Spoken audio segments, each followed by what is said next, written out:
ശക്തമായിട്ടുള്ള കടച്ചിൽ അല്ലെങ്കിൽ കാലിലോട്ട് കുറച്ച് നേരം നടന്ന് തന്നെ കാലിൽ കോച്ച് പിടിക്കുക, കാലിൻ്റെ സൈഡിൽ കടച്ചിൽ വരിക, ഊരേന്ന് കാലിലോട്ട് ഇറങ്ങുന്ന കടച്ചിൽ വേദന, ഞരമ്പ് വേദന, ഇങ്ങനെ പല പേരുകൾ കൊണ്ട് ഷിയാറ്റിക്ക അല്ലെങ്കിൽ ഡിസ്ക് ബൾജ് കാരണം ഉണ്ടാകുന്ന വേദനകളൊക്കെ നമ്മൾ പറയാറുണ്ട്.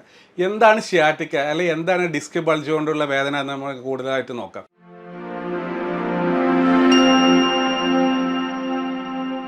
ഈ ഷിയാറ്റിക്ക അല്ലെങ്കിൽ ഡിസ്ക് ബൾജ് എന്ന് പറയുന്നത് നമ്മുടെ ബോഡിയിൽ നമ്മളുടെ നട്ടല്, അതാ വെർട്ടിബ്രൽ കോൾ എന്ന് പറയുന്ന കുറേ എല്ലിൻ്റെ ഒരു കൂട്ടമുണ്ട് നമ്മളെ ബോഡീനെ സപ്പോർട്ട് ചെയ്യുന്നത്. അതിൻ്റെ നടുക്ക് ഒരു സസ്പെൻഷൻ, ഒരു കുഷൻ പോലെ, ഒരു ജെല്ലി പോലെയുള്ള സാധനമാണ് ഈ ഡിസ്ക് എന്ന് പറയുന്നത്. അത് എല്ലാവരിലും അത് കറക്റ്റായിട്ട് തന്നെ പ്ലേസ് ചെയ്തു. പക്ഷേ കുറച്ച് കാലം കഴിഞ്ഞാൽ എന്തെങ്കിലും പരുക്ക് പറ്റുക, അല്ലെങ്കിൽ എന്തെങ്കിലും വീഴ്ച സംഭവിക്കുക, അല്ലെങ്കിൽ പ്രായം കൊണ്ട്, അല്ലെങ്കിൽ എന്തെങ്കിലും കുറേ ജോലി കൊണ്ട്, ഒരേ പൊസിഷനിൽ തന്നെ ജോലി എടുക്കുന്നതുകൊണ്ടെല്ലാം ആ ഡിസ്കിന് തേയ്മാനം അല്ലെങ്കിൽ അതിൽ ജലാംശം നഷ്ടപ്പെട്ട് അതിന് ബൾജ് വരാനുള്ള സാധ്യതയുണ്ട്. ആ ബൾജ് വരുമ്പോഴാണ് ഡിസ്ക് ബൾജ് എന്ന് പറയുന്നത്.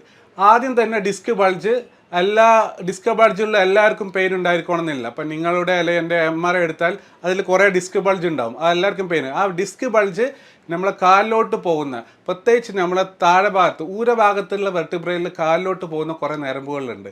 അതിലോട്ട് അമരുമ്പോഴാണ് ഈ ഷിയാറ്റിക്ക അല്ലെങ്കിൽ കാൽക്കടച്ചിൽ എന്ന രോഗം ഉണ്ടാകുന്നത്. അതെങ്ങനെയാണെന്ന് നമുക്ക് നോക്കാം.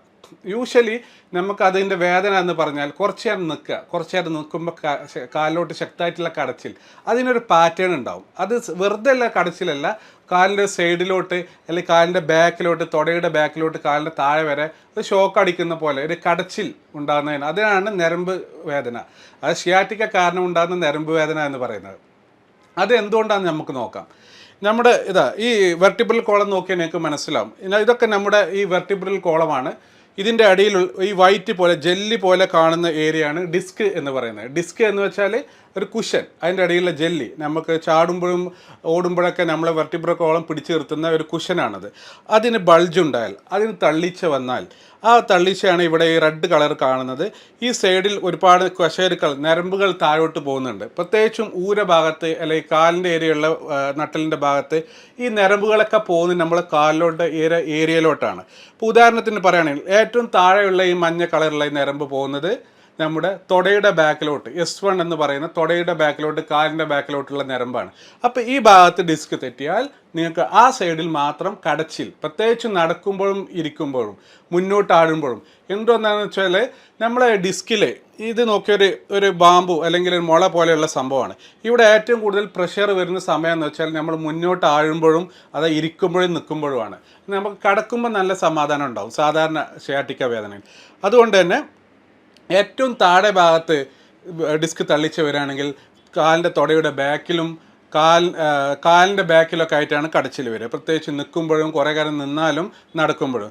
അതിൻ്റെ മേലെയുള്ള L5 എന്നുള്ള ഏരിയയിലാണെങ്കിൽ നമുക്ക് തുടയുടെ സൈഡിലും കാലിൻ്റെ സൈഡിലും. സോ അത് ആണ് വരിക. ഈ മേലെയുള്ള ഏരിയകൾ L3 L4 ഒക്കെ ആണെങ്കിൽ മിക്ക ആളുകൾക്കും ബാക്കിൽ നമ്മളെ ഊരവേദന ആ ഏരിയയിലും നമ്മുടെ ബട്ടക്സിൻ്റെ ഏരിയയിലൊക്കെയാണ് വേദന വരിക. അതാണ് പറഞ്ഞത്, ഈ ഓരോ ഏരിയയിലും ഡിസ്ക് തള്ളിച്ച വ്യത്യാസമുണ്ട്, അതിൻ്റെ വേദനകൾ വ്യത്യാസമുണ്ട്. അപ്പോൾ നമുക്കിങ്ങനെ യൂഷ്വലി ഒരു വേദന വന്നാൽ നമ്മൾ ഫസ്റ്റ് ചെയ്യേണ്ടത് ആദ്യം ഒന്ന് റെസ്റ്റ് എടുത്ത് നോക്കുക. എന്നിട്ട് കുറയുന്നില്ല, എന്നിട്ട് നമുക്ക് ബാക്ക് സ്ട്രെങ്തനിങ് എക്സസൈസ്, നമുക്കറിയുന്ന എക്സസൈസ് ഒക്കെ എടുത്ത് നോക്കുക, ഡോക്ടറെ കാണിക്കണം. എന്നിട്ട് നമുക്ക് പെയിൻ മെഡിസിൻ എടുക്കണം. പെയിൻ മെഡിസിൻ ആദ്യം നമുക്ക് എല്ലാ ഡിസ്ക് വേദന, ഇപ്പം നിങ്ങൾക്ക് കണ്ടാൽ മനസ്സിലാവും ഇവിടെ റെഡ് കളർ കൊടുത്തിട്ടുണ്ട് ഈ ഡിസ്ക് ബൾജ്. അത് എന്തുകൊണ്ടാണെന്ന് വെച്ചാൽ ഡിസ്ക് ബൾജ് എന്ന് വെച്ചാൽ ആ ഡിസ്ക് തള്ളിച്ച അല്ലെങ്കിൽ ഡിസ്കിൻ്റെ ഉള്ളിലുള്ള ലിക്വിഡ് പൊട്ടിയിട്ട് പുറത്ത് വരുന്നതാണ്.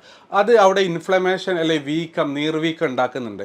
അതുകൊണ്ടുള്ള ഒരു കെമിക്കൽ റിയാക്ഷൻ, ആ നീർവീക്കം നമ്മുടെ ഈ ഞരമ്പിലോട്ട് തട്ടുമ്പോഴാണ് നമ്മുടെ കാലിലോട്ട് കടച്ചിൽ വരുന്നത്. നേരെ മറിച്ച് ഡിസ്ക് ബൾജ് മാത്രമാണ്, അത് ഞരമ്പിലോട്ട് തട്ടുന്നില്ലെങ്കിൽ നിങ്ങൾക്ക് ചിലപ്പം ഊരവേദന അല്ലെങ്കിൽ ബാക്കിലൊരു പിടുത്തം മാത്രം പോലെ തോന്നുള്ളൂ. ഈ കാലിലോട്ട് തട്ടുമ്പോഴാണ് യൂഷ്വലി നമുക്ക് ഈ കടച്ചിൽ, കാലിലോട്ടുള്ള കടച്ചിൽ എന്ന് പറയുന്നത്. അപ്പോൾ അതിന് നമുക്ക് എന്തൊക്കെയാണ് ചെയ്യേണ്ടത്? യൂഷ്വലി അത് മാറുന്നില്ലെങ്കിൽ, മെഡിസിൻ എടുത്തിട്ടൊന്നും മാറുന്നില്ലെങ്കിൽ നമ്മൾ എന്താ ചെയ്യുക? അതിന് ഇമേജിങ് ടെക്നിക്ക്, അതായത് MRI, എക്സ്റേ എടുത്താൽ എല്ലാം കാണണമെന്നില്ല. എക്സ്റേ എടുത്തിട്ട് അതിൽ എല്ലാ ഞരമ്പുകളൊന്നും നമുക്ക് എക്സ്റേയിൽ കാണാൻ പറ്റില്ല. അതിന് നമ്മൾ MRI സ്കാൻ എടുക്കുക. ഈ MRI സ്കാൻ എടുക്കുമ്പോൾ നമ്മുടെ നട്ടലിൽ മൊത്തമായിട്ട് സ്കാൻ ചെയ്യും. അതിൻ്റെ axial view, cross sectional view എല്ലാം വരും. അതിൽ വരുമ്പോൾ നമുക്ക് കാണാൻ പറ്റും ഏത് സ്ഥലത്താണ് ഈ ഡിസ്ക് തള്ളിയിട്ടുള്ളത്, ഏത് ഞരമ്പിലോട്ടാണ്. അത് ഭയങ്കര ഇമ്പോർട്ടൻ്റ് ആണ്. കാരണം ഏത് ഞരമ്പാണെന്നുള്ളത് ആ ഡിസ്ക് തള്ളിയ ഏരിയയിലുള്ള ഞരമ്പിൻ്റെ ആ ഞരമ്പ് പോകുന്ന അതേ റൂട്ടിൽ നിങ്ങൾക്ക് കാലിന് വേദന ഉണ്ടാവുള്ളൂ. ഇപ്പോൾ 5ാമത്തെ ഞരമ്പാണെങ്കിൽ തുടയുടെ സൈഡിലോട്ടും കാലിൻ്റെ സൈഡിലോട്ടും മാത്രമേ ഉണ്ടാവുള്ളൂ. പക്ഷേ ഏറ്റവും കൂടുതൽ ആളുകൾക്ക് ഞരമ്പിൻ്റെ ഇഷ്യൂ വരുന്നത്, ഏറ്റവും കൂടുതൽ ഡിസ്ക് തള്ളിക്ക് വരുന്നത് ഈ L5S1 എന്നുള്ള ഏരിയ ആണ്. അതായത് 5ാമത്തെയും 1ാമത്തെയും സാക്രൽ 1ാമത്തെയും വെർട്ടിബ്രയുടെ അവിടെ വരുമ്പോൾ തന്നെ ഈ തുടയുടെ ബാക്കിൽ, ബട്ടക്സിൻ്റെ ബാക്കിലൂടെ കടഞ്ഞിറങ്ങുന്നൊരു വേദന ഉണ്ടാവും. കാല് വരെ കടഞ്ഞിറങ്ങുന്ന വേദന. അതിനാണ് L5S1 റാഡിക്കുലോപ്പതി എന്ന് പറയുന്നത്. അത് നമ്മൾ MRI എടുത്തിട്ട് മനസ്സിലാക്കിയാൽ നമുക്ക് എന്താണ് അസുഖം മനസ്സിലാവും. യൂഷ്വലി നമ്മളെ ഡിസ്ക് ബാക്കിയുള്ള എല്ലാ അസുഖങ്ങൾ പോലെ നമുക്കൊരു മുറി പറ്റിയാൽ അത് ഉണങ്ങുന്ന പോലെ, അല്ലെങ്കിൽ ഒരു പനി ഉണ്ടായാൽ മാറുന്ന പോലെ ഈ ഡിസ്കിൻ്റെ പ്രശ്നങ്ങളും നമ്മുടെ ബോഡി റിപ്പയർ ചെയ്യും. അതായത് എന്ത് പറ്റിയാലും, ഇതിപ്പോൾ ബോഡി നമ്മൾ നട്ടലിൻ്റെ ഉള്ളിലുള്ള ഒരു ഡിസ്ക് തള്ളിച്ചാണ്, അത് ബോഡി തന്നെ അത് റിപ്പയർ ചെയ്യാൻ നോക്കും. പക്ഷെ അതിനൊരു സമയപരിധിയുണ്ട്.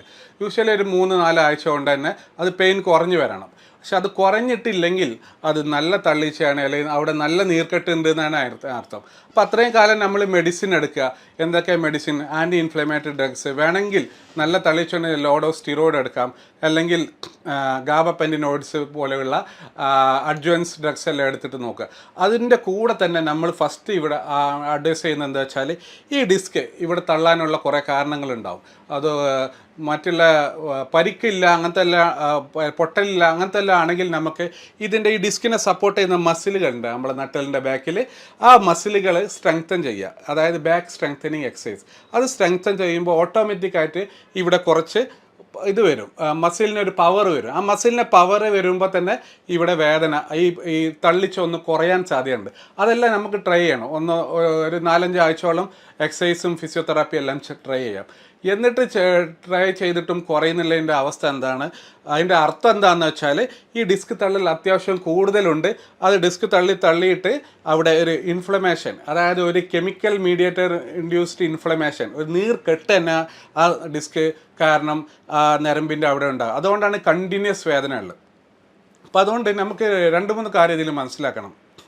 ഒന്ന്, ഈ ഡിസ്ക് തള്ളിയത് ഇത്രയും കാലമായിട്ട് മാറിയിട്ടില്ല. അതിൻ്റെ റീസൺ എന്താണ്? അതിൻ്റെ കടച്ചിൽ മാറിയിട്ടില്ല. റീസൺ എന്താണ്? എക്സസൈസ് ചെയ്തു, ഫിസിയോതെറാപ്പി ചെയ്തു, മെഡിസിൻ ചെയ്തു, എന്നിട്ട് മാറിയിട്ടില്ല എന്ന് വെച്ചാൽ, ഒന്നെങ്കിൽ ആ ഡിസ്ക് ചെയ്ത ഏരിയ, ഇത് പല ഏരിയ ഉണ്ട്. ഇപ്പോൾ ആൻറ്റീരിയർ ഡിസ്ക് ഫ്രണ്ടിൽ തള്ളിയതാകാം, പോസ്റ്റീരിയർ ലാറ്ററൽ, അങ്ങനെ പല ഏരിയ ഉണ്ട്. ആളുകൾക്ക് പല തരത്തിലുള്ള സിംറ്റംസ് ആണ്. എന്താണ് ഇപ്പോൾ ഏറ്റവും കൂടുതൽ ഇതാണ് ഈ പോസ്റ്റീരിയർ ലാറ്ററൽ, ബാക്കിലും അല്ല സൈഡിൽ, ഈ ബാക്കിലും സൈഡിലൂടെ മിക്സ് ചെയ്തിട്ട് വരുന്നത്. അവിടെയാണ് നമ്മളെ ഈ നമ്മുടെ സുഷുമ്ന അല്ലെങ്കിൽ സ്പൈനൽ കോഡിൽ നിന്ന് കാലിലോട്ടുള്ള ഞരമ്പുകൾ പോകുന്നത്. അപ്പോൾ അവിടെ തള്ളലുണ്ടാകുമ്പോൾ യൂഷ്വലി കാലിലോട്ട് കടച്ചിൽ കൂടുതലാണ്. അപ്പോൾ എന്താ ചെയ്യാൻ പറ്റും? നമുക്ക് 2-3 ഓപ്ഷനാണ് ഉള്ളത്. ഈ ഡിസ്കിൻ്റെ കാര്യത്തിൽ നമുക്ക് സർജറി ലാസ്റ്റ് ഓപ്ഷനായിട്ട് വെക്കാം. കാരണം ഡിസ്കിൻ്റെ കാര്യത്തിൽ അതെല്ലാം മിക്ക ഡിസ്കുകളും ഫിസിയോതെറാപ്പി അല്ലെങ്കിൽ മെഡിസിനിലൂടെ റെഡിയാവും. ഇല്ലെങ്കിൽ നമുക്ക് ഡയറക്റ്റായിട്ട് ഇഞ്ചക്ഷൻ കൊടുക്കാൻ പറ്റും. അതിൻ്റെ പേരാണ് ട്രാൻസ്ഫൊറാമിനൽ എപ്പിഡ്യൂറൽ ഇഞ്ചക്ഷൻ എന്ന് പറയുന്നത്. ഇൻ്റർലാമിനാർ ഇഞ്ചക്ഷനും കൊടുക്കാം.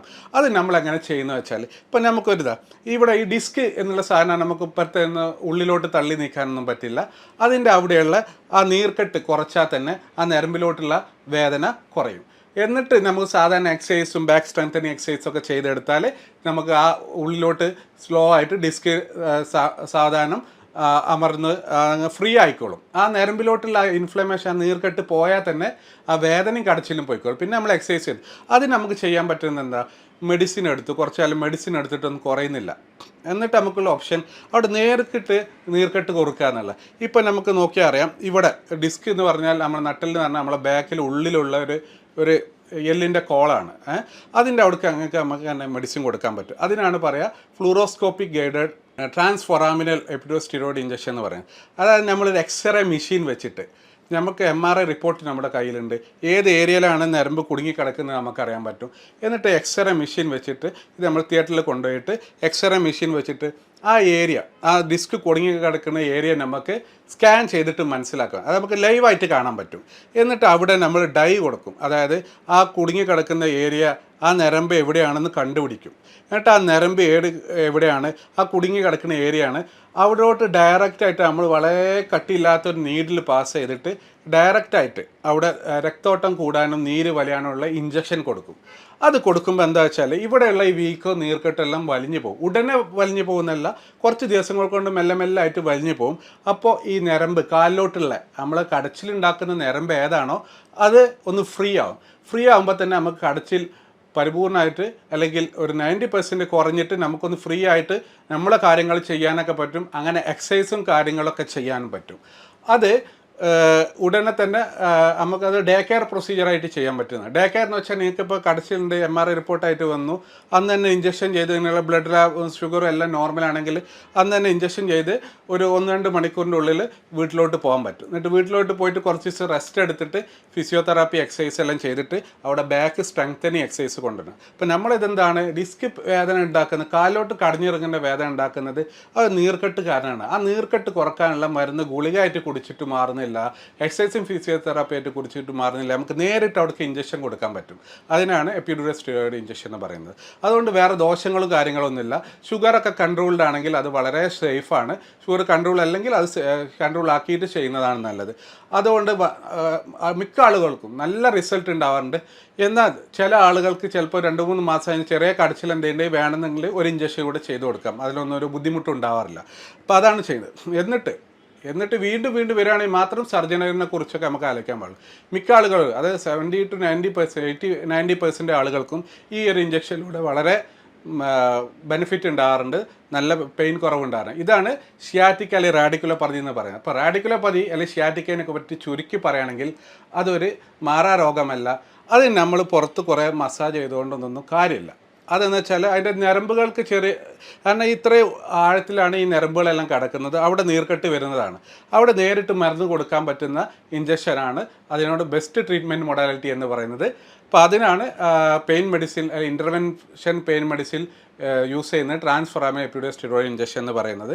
അതിൻ്റെ കൂടെ തന്നെ ചെറിയ രക്തോട്ടം കൂടാനും ഉള്ള നീരുവലയുള്ള മരുന്നും എക്സസൈസൊക്കെ ചെയ്താൽ വളരെ പെട്ടെന്ന് മാറുന്ന ഒരു അസുഖമാണ്. പക്ഷേ ഇതിൻ്റെ ഒരു പ്രത്യേകത എന്താ വെച്ചാൽ ഇത് ലേറ്റ് ആവരുത്. നമുക്കൊരു ഡിസ്ക് വേദന വന്നു, അത് കുറച്ച് ഒരു 4-5 ആഴ്ച കഴിച്ചു, മെഡിസിൻ കഴിച്ചു, ഫിസിയോതെറാപ്പി ചെയ്തു, കുറയുന്നില്ല.